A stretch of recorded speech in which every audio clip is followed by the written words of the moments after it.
Hello and welcome to the Eastern Front.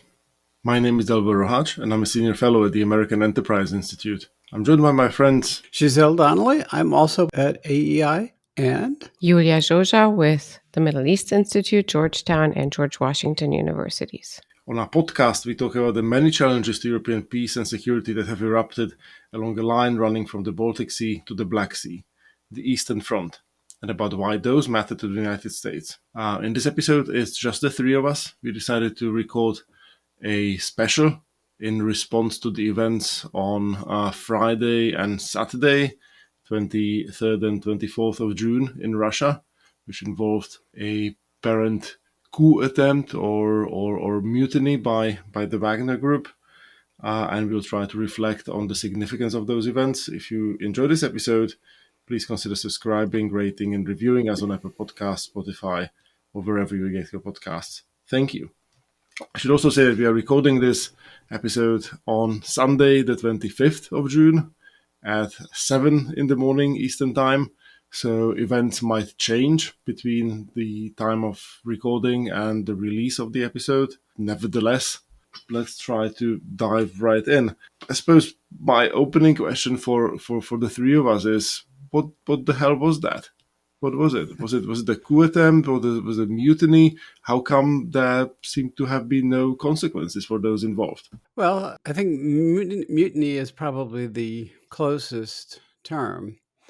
Can we just pause here right now? And when Putin said that mutiny, I thought, does Prigozhin know what that means, or does he have to Google it? because, because it was a very precise term, right? It means an uprising of the armed forces or similar. But yeah. But with the intent to govern, to replace, it certainly isn't clear that Prigozhin personally or Wagner sort of corporately had that intent, let alone that capability or ambition. I think we should just and I confess I'm just summing the best of what I've read from a whole host of sources.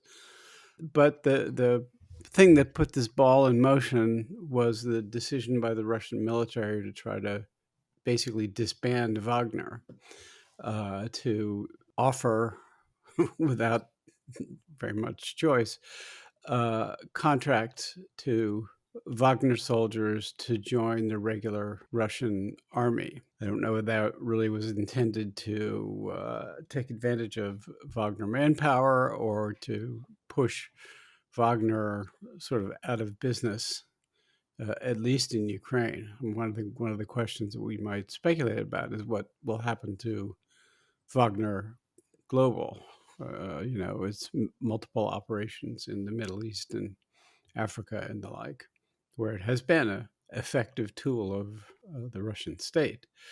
But the long simmering feud between senior Russian, the Russian conventional military, and Wagner seemed to have come to a head. And I think it's reasonable to presume that that was the trigger that pushed Prigozhin into action.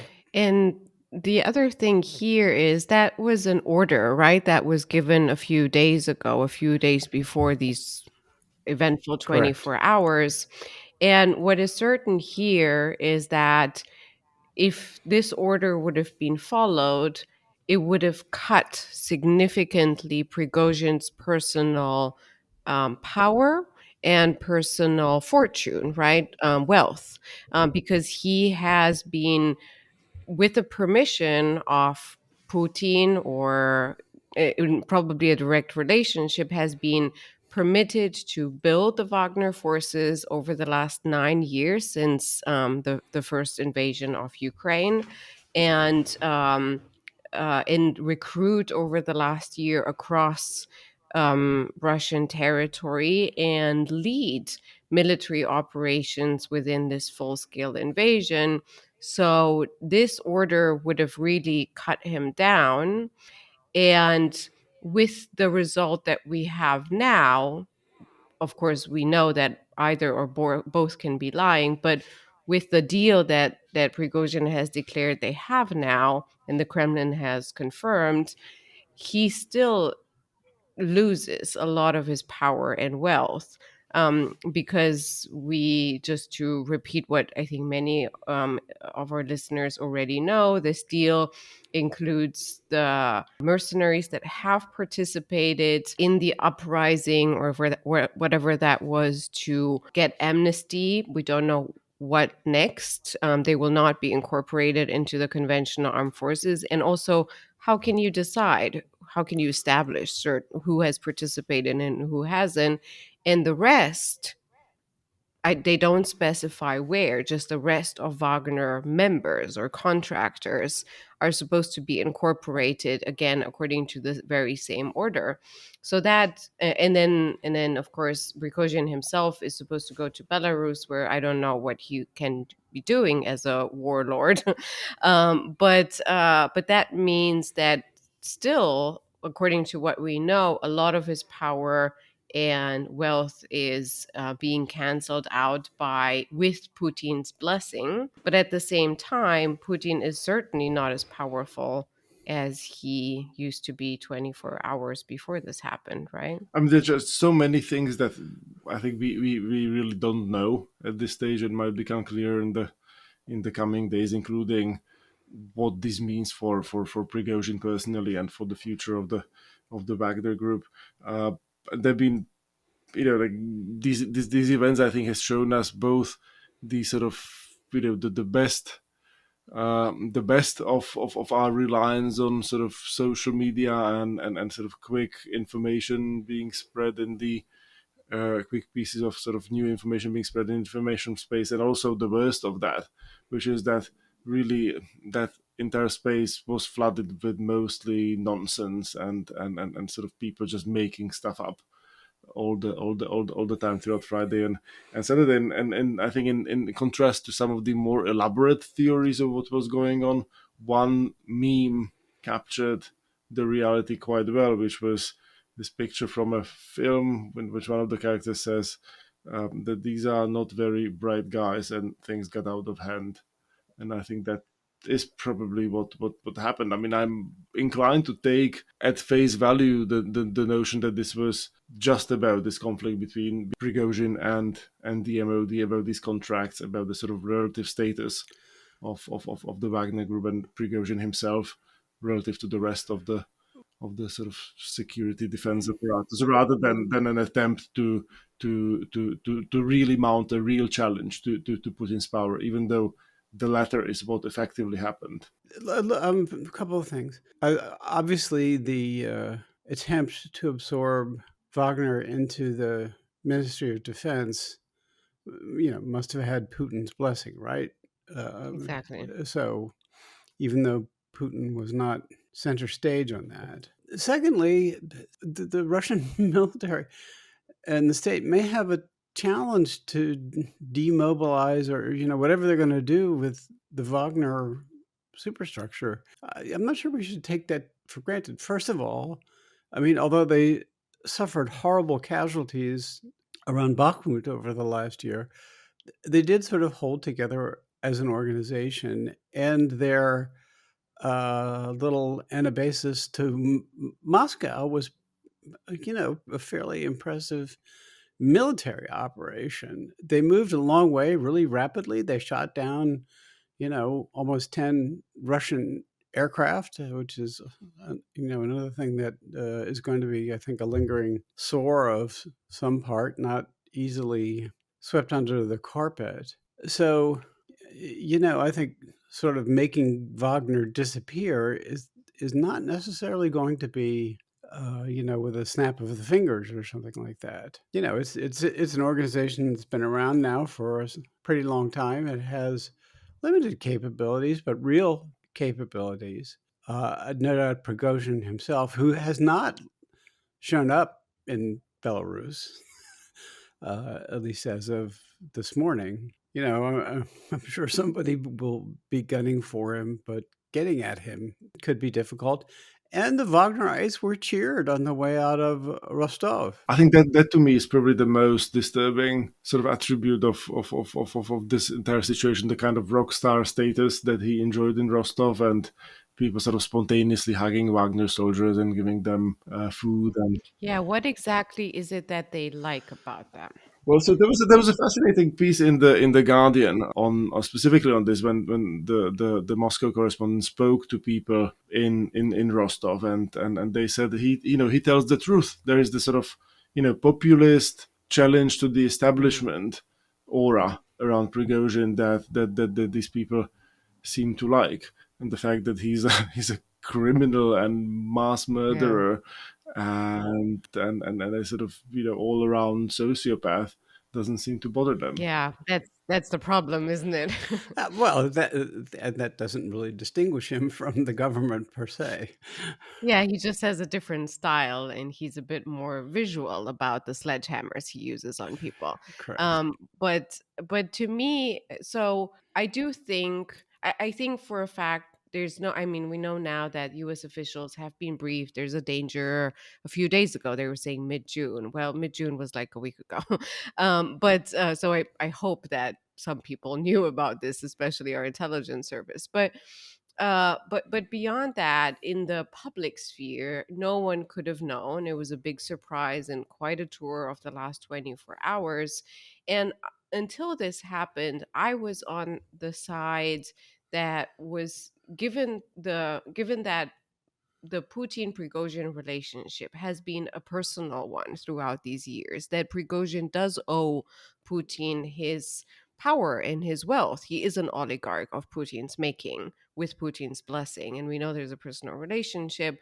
And so I always assumed that, and he continued, Prigozhin, to do that, never even throughout these 24 hours, never insult Putin directly. He always insults Gerasimov and Shoigu, Yeah. the chief of staff and the minister of defense. And so I always assume there's this relationship in which Putin believes that he has him under control, Prigozhin, that he uses, perhaps, this is now a speculation, Prigozhin to first of all, portray himself as moderate, but also to push the armed forces that are underperforming in Ukraine from his point of view. And I kept staying with this scenario through the first few hours of these 24 hours we're talking about. But I think the last few, when the drive was on and they were shooting down helicopters and planes and kind of taking with spectacular speed towns or going through them at least, to me this must have been a moment in which Putin must have lost control because he couldn't Oh, of have course. wanted this to happen. It makes him look weak. So I think it's mostly about Prigozhin's status and future, but it has affected power in the Kremlin. I would even go further than that. I mean, I would, and think maybe I'll look like a fool in a few years' time, but I think this is the beginning of the end for Putin. Like, if you are running a dictatorship, then you have to run a very tight ship. And his promise 23 years ago was that there wouldn't be a second of power vacuum in the country. Clearly, something happened yesterday that defied that. He reacted, with this sort of harsh threats and sort of really angry rhetoric in that speech, and yet it took, I mean, this odd deal to materialize, which sort of allows Prigozhin to get away with what he has done. I just don't see how like things in Russia can go back to how they were. I think it sort of sets a precedent at the very least. I have an alternative theory that suggests that the idea of Putin as absolute ruler was always overstated a bit. Look, the Prigozhin Wagner phenomenon has been going on for some time. So this is like, the rise up of the. It's almost like a Mario Puzo, crime family novel. The other sort of really interesting thing about the last couple of days has been the fact that, and I don't know exactly how far this really went, but Ramzan Kadyrov mobilized his Chechens to come defend the Duke of Moscow. So, I mean, this is like, this is like Don Cossack's uprising, and it has and what it does reveal is that the centralized power that Putin supposedly had a monopoly on it is either has eroded really rapidly, or maybe wasn't even that strong, to begin with. I think we have to ask, really how much of what we see on the outside of Russia has been over the years the result of a common interest amongst the various gangsters, and that really underneath the surface there were always competing factions. Perhaps Putin was at the center of that, and the strongest and the slimiest, or most acute wheeler dealer amongst them. Yet the sense of stability was from the get-go at the heart of the sort of Putinist social contract relative to the sort of chaos of the 1990s. And I think like, throughout Putin's reign, like he would use chaos in neighboring countries, very often sort of propped up by Russia itself, in places like Georgia, Moldova, to essentially contrast that with the sort of stability that he could sort of provide and guarantee for the Russian people. So I think this is, and I guess like maybe this has always been a sort of world of a country of sort of oligarchs and warlords and sort of relationships that Putin simply managed from the top. But if he is sort of exposed as being unable to do that, I think that's really bad news, and including, Giselle, you sort of referred to that rapid advance towards Moscow. I mean, that was Yes. just breathtaking. The speed with The which fact they that were they driving on that encountered road. little to no resistance. You have to wonder whether there were people in the sort of wider security defense apparatus who were actually on their side and were happy with what was happening, rather than, because like like in a dictatorship, like if something like this happens, like you have to snap back really badly, and you have to, I guess, like kill a lot of people. Like if you are a sort of dictator who wants to you want to behave like Assad. Like we didn't see an Assad-like response. It has really revealed his weakness. Those hours have really revealed Moscow's weakness, and of course by connection his. And to me, it was impossible to organize that whole thing without having some support from some intelligence service. I mean, I know this is a lot of speculation, but we do know that for a very long time in Russia, intelligence services, secret services have been very powerful. I mean, Putin himself comes from one, and so many before him and after him were, before becoming prime ministers, were head of the FSB, KGB, whatever. And we know that there's a very clear connection between Wagner forming in the GRU, the military intelligence service in Russia. And so to me, that was indeed, I think, Dalibor, you're using the right word, breathtaking, how open that space was. I think we just got another snapshot of how hollow the Russian military is, though. Okay, they're throwing as many resources as they can spare into manning what is still a very long front in Ukraine. It is also notable that Prigozhin stopped well short of Moscow. I mean, still several hundred kilometers. He covered a lot of the open ground on the way to Moscow, but whether he... Do you think that was based on his assessment of capabilities? I think some of that might have been the case. The idea that I'm not sure that he would have had the combat power to shoot his way into the Kremlin by any stretch of the imagination. I mean, Putin, like all strongmen, keeps a strong palace guard. So the correlation of forces probably would have shifted the closer he got to Moscow. Makes sense. The other thing that I think is worth dissecting a bit is how problematic this has gotten in the eyes of the Russians too. They were pretty shocked by the events, and and the fact that we kind of know that he fled. Not many flee Moscow in these circumstances. But I've got a pressing dental appointment in St. Petersburg. yeah, or under the Balta, yeah. Yeah. But the other thing is, to me, the symbolism, but also the indication of how problematic all of this has been, is that at least on the surface of it, it needed a strictly domestic issue, needed implication and interference and aid from abroad. So And in the Erdogan, form in the form of Lukashenko, you right? gotta be kidding Well, me. so what do you think of that? Like, is it even conceivable that Lukashenko played a material part in negotiating some kind of a deal? Like, to me, that's just far fetched. He's a muppet who's been sort of Well, hanging and on like wasn't Putin's he like I don't know.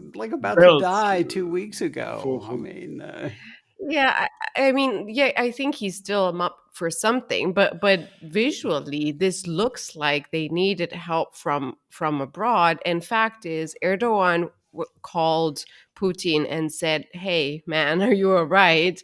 And then it turns out Lukashenko was next to him, and it was Erdogan who declared, "We're going to sort this all out. Don't you worry, pal." And Lukashenko was at least visibly sorting out and making this deal with Prigozhin on the phone while Erdogan was sitting next to him. So it has an entire eastern flank dimension to this.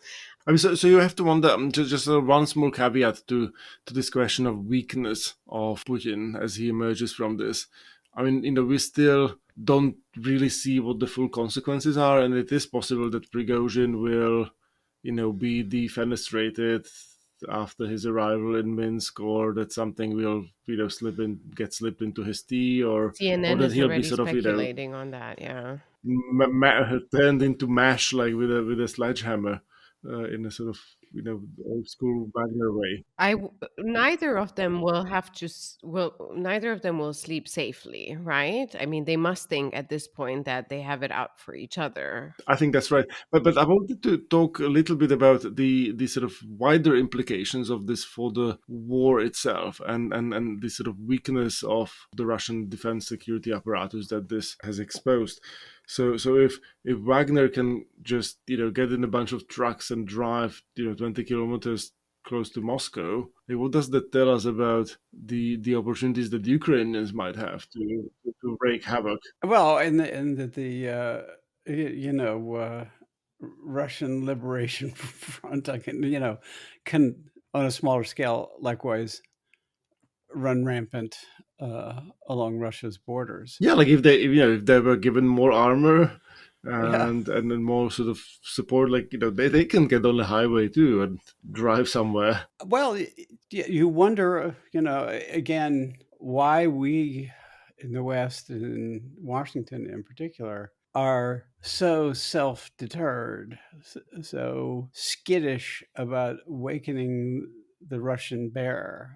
I mean, first of all, this is not a situation where nuclear weapons availed Putin of anything. But it just shows what a shambles the Russian securities, or at least the Russian military is. I'm afraid of this too. I just wanted to build a little bit on Giselle, and maybe I'm a bit pessimistic, but I'm afraid that the fearers of escalation, shall we call them that, wherever they are, they will use, like they do with everything, they will use these happenings to actually push to say, well, Ukraine is fine. They don't need any more. They'll sort this out sooner or later. The drawdown is over. The presidential elections are coming. This is not a popular thing. People are afraid, and so let's just slow down the support. When to me, the only solid lesson out of this is something that I saw repeated by both Zelensky at the same time with people like the former foreign minister of Russia, Kozyrev, who said the one thing, it's so unpredictable, we don't know what to do. It's clear Russia is very weak. But the one thing we need to do is to give Ukraine all the weapons it needs to push out Russia, because they're defending the eastern flank, they're defending European security, and we can't have any more of this. Let's not prolong this. That's to me the only certainty that I have, but I am afraid that not everyone will see it like we do. Yeah, but I mean, first of all, those people, that's their answer, regardless of what when Russia looks strong, they say we should cut a deal with Russia. When Russia looks weak, they say we should cut a deal with Russia. So, or we should be worried about So I escalation. suppose I have sort of like a more sort of open-ended analytical question, particularly for Giselle, which has to do with the sort of opening that this can provide for the Ukrainian counteroffensive. So I wonder to what extent, like my intuition is like, if Russians are fighting between themselves, that's all the better for the Ukrainians. They'll be distracted. Like, do you think this reveals like sort of divisions in military leadership, chain of command, ability to sort of conduct operations? Like if, like assuming these were like the part of the, general staff might be in favor of Prigozhin's demand, might dislike Gerasimov, would be inclined to, go along with his coup if it were indeed a coup and had been carried through. And if that's the case, like what does that tell us about the ability of like Ukrainians to sort of strike through and sort of exploit that? Well, let's just say it's certainly not going to be a morale builder for the poor Mobics who are trapped in Yeah. the trenches, getting shelled. And there were some reports over the weekend of Russian troop surrenders, and I do think that the Ukrainians had, just from their sort of probing attacks over the last couple weeks, or if they have not already, are getting close to the point where they've found or created some soft spots in the Russian lines of defense. That there was a question how long the Russians would be able to put up a coherent defense across a very broad front. And as Phil O'Brien said in our most recent podcast, the Ukrainians have yet to really commit the bulk of their high quality forces. So those things, I think, don't know how, don't know where exactly. Yeah, I think you're correct that this is only good news for the Ukrainian counteroffensive. I was wondering too. I mean, even if the fear of escalation cabal across Western capitals, will never go away. This may reassure people more broadly that Ukraine's prospects for ultimate victory have only increased. And I think like once that information kind of like trickles down like to the level of every mobic, as you put it, I think that's the end of it, right? Like I'm a big believer in Timur Kuran's idea of information cascades, right? Like in a sort of dictatorship, like you never know as a private person whether your privately owned held beliefs are shared by others. Like once in a while there are events like this one that may expose that, like your understanding that, we are losing this war is shared by everybody else.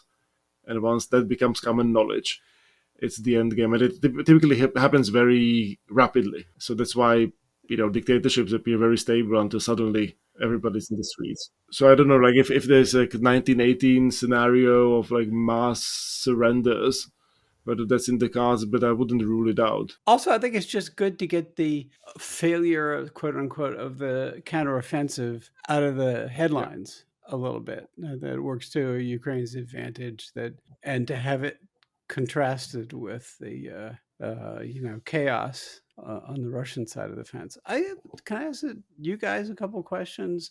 I'm interested in the sort of wider reputational damage that Russia may have sustained across Europe, and also it makes me, Xi Jinping must be wondering what the hell he signed up to in his lifetime partnership with Putin. I think, I'm curious to hear Dalibor on this too.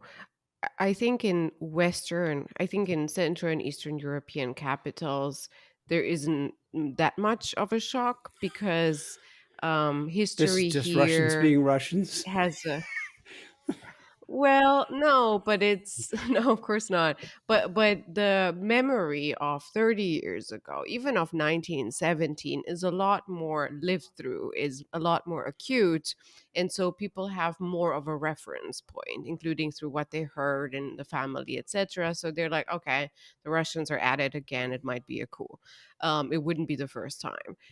In the West, however, where this has been so amplified by the fears of escalation, but also by others that have been doing such deals with the Kremlin and Gazprom and all of that, that Russia is this super powerful entity. I think there, the shock of what happened and how ridiculous Putin has looked over the last these 24 hours will need a while to sink in. And I don't know what results this will entail. Maybe a little bit more courage to help Ukraine, hopefully.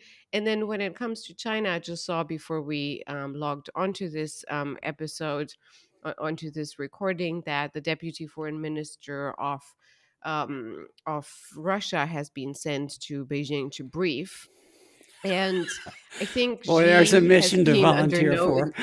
he's like he's like on report but I don't think Xi and the establishment in Beijing has been under so many illusions. I think it's a bit like the McCain quote. For them, it's like a glorified gas station. I don't think they've seen Russia as equal partners for a long time, and I think through this full scale invasion, that somewhat equal partnership has been reduced. And through this full scale invasion, now through the last 24 hours, the force report is even a more significant one.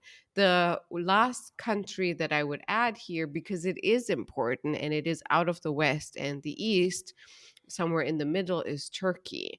The relationship between Erdogan and Putin is really important, has always been. Erdogan has remained, though a NATO member, one of the few Putin friends.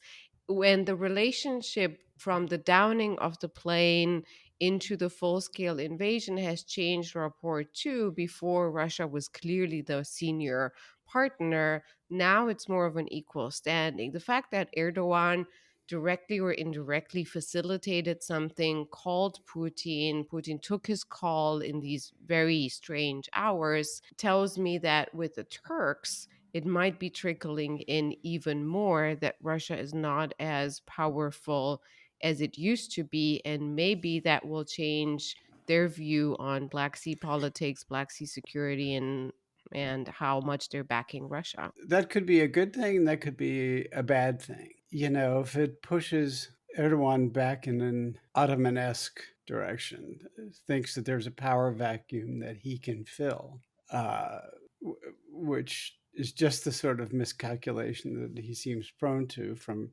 time to time. I mean, there are, if Russia is perceived to be substantially weaker than many people thought, I mean, I think that has just a lot of implications. The Central Asian autocrats who have been, made anxious by the Ukraine invasion and have, been kicking up their heels a little bit, seem more likely to do that. Yeah, I'm sure. Yeah, part of the expectation, I think, on the Chinese part must have been, well, yeah, it's just a gas station, but at least it'll be run efficiently and we can get lots of gas for a low price. Now I think the Chinese, if there's some greater fracturing inside Russia, that could be an incentive for further Chinese immigration into the Russian Far East, blah blah blah blah. And would they trust Russia to run the energy transfer enterprise in the way that the Chinese depend on? I just don't know. I just think this puncturing of the Putin frontal glacis is going to play out in ways. I think you're both 100% correct in sort of emphasizing that this strengthens Russia's junior status in that partnership with China. We'll have Poland's former foreign minister Radek Sikorski on the podcast in a few weeks' time. He just wrote a piece for the Foreign Affairs magazine on Europe's grand strategy, and one of the sort of interesting rabbit holes he gets into is this question of the Russia-China relationship, where he says that maybe if Ukraine does win the war, it not only sends a deterrent signal to China regarding its ambitions in the South China Sea, but it might actually whet its appetite towards Russia's natural resources and maybe even control of Russia's territory. I mean, there are historic disputes in the Far East between the two countries that could be resurrected. And so if she wants to leave some kind of historic legacy, rather than it's be easier to take Vladivostok than to tempting take Taipei. something very dangerous, like well, it's named something else on Chinese maps anyway. But in terms of the European debate, I think this is going to have a very sort of salutary effect on the conversation, because there are Russia appeasers. There are people who sort of look up to Putin as a sort of strongman to be emulated on the far right. I think many of the talking points have been rendered ineffective or just much less compelling by the events of the past couple of days.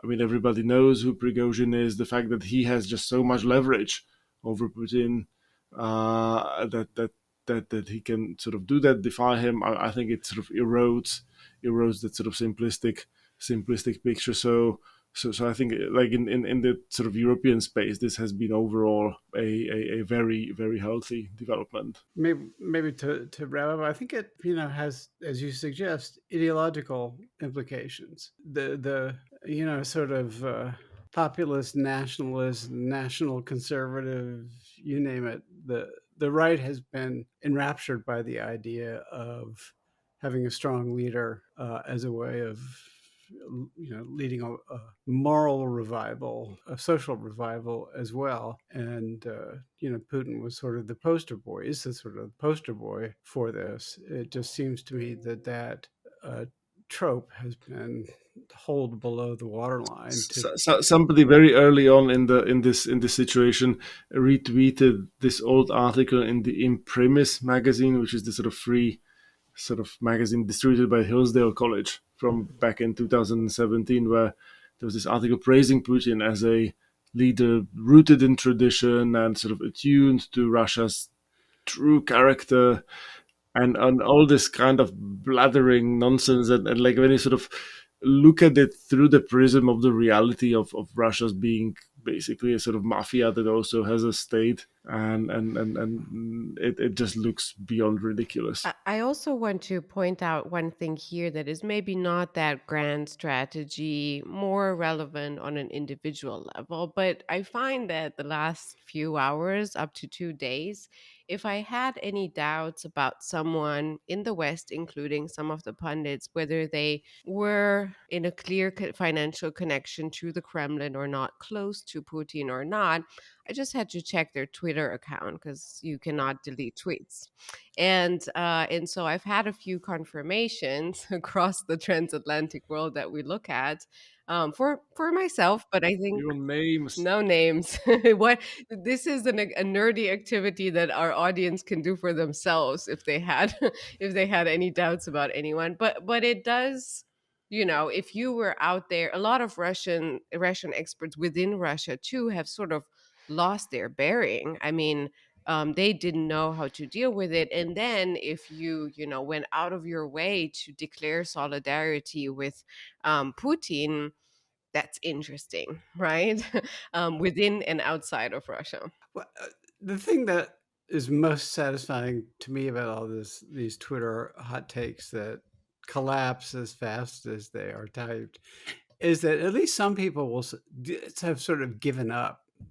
I think Michael McFaul, the former ambassador to Russia, is just sort of, first of all, he was overcome with "this is the end of Putin," joy and enthusiasm, which he has every right to wish for. But at some point yesterday, he just had to say, oh man, I don't know what's going on.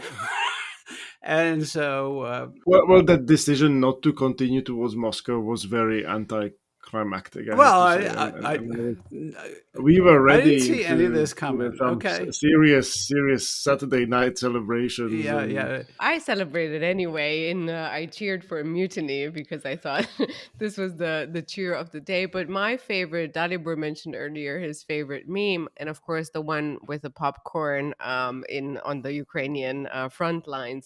That's very good too. But my favorite sort of comment was by a sociologist in a Eastern Front language who said, I'm really afraid now to go shopping on a Saturday. I have to get groceries, but I'm afraid to go because I'm afraid I'm going to miss Moscow falling. and so and so it was very anticlimactic when he just stopped 200 kilometers off Moscow and said, "Now I'm done." And I saw it as it was unfolding. The first time his comments, Prigozhin's comments were retweeted, and I'm like, this can't be. This cannot really 200 kilometers. But I guess from a military point of view, as Giselle reminded us, it does make I sense. mean, that did carry a sense of sort of unreality, which characterized there's lots of things in Russia. It sort of brought back memories of like Peter Pomerantsev's book and these sort of things that are never quite what they appear to be. Yeah, yeah. Why don't we end there? Usually we end on a bleak note. Sometimes we end on a very high note, which is meant to mask all the bleak notes.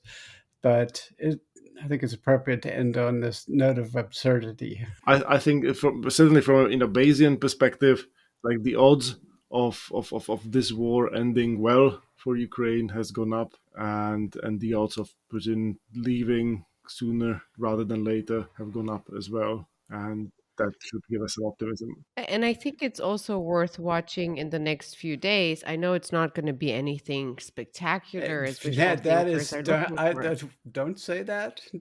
Well, I mean, on the front lines of Ukraine, but I have seen reports, including by the armed forces, that they are progressing on several directions, and so we know that there's now a significant delay in what the Ukrainian armed forces are making public, and we know there was chaos on the front lines yesterday, and so great that if they took advantage, and we might learn about some small liberated villages in the next few hours. So, Slava Ukraini.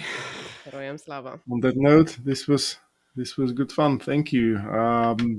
From Dalibor Rohac. Giselle Donnelly and Julia Zsoza. Thank you all for listening to the Eastern Front podcast dedicated to security challenges that have erupted along the line running from the Baltic Sea to the Black Sea. You can find more episodes and additional content on our website, aei.org, Apple Podcasts, Spotify, or wherever you get your podcasts.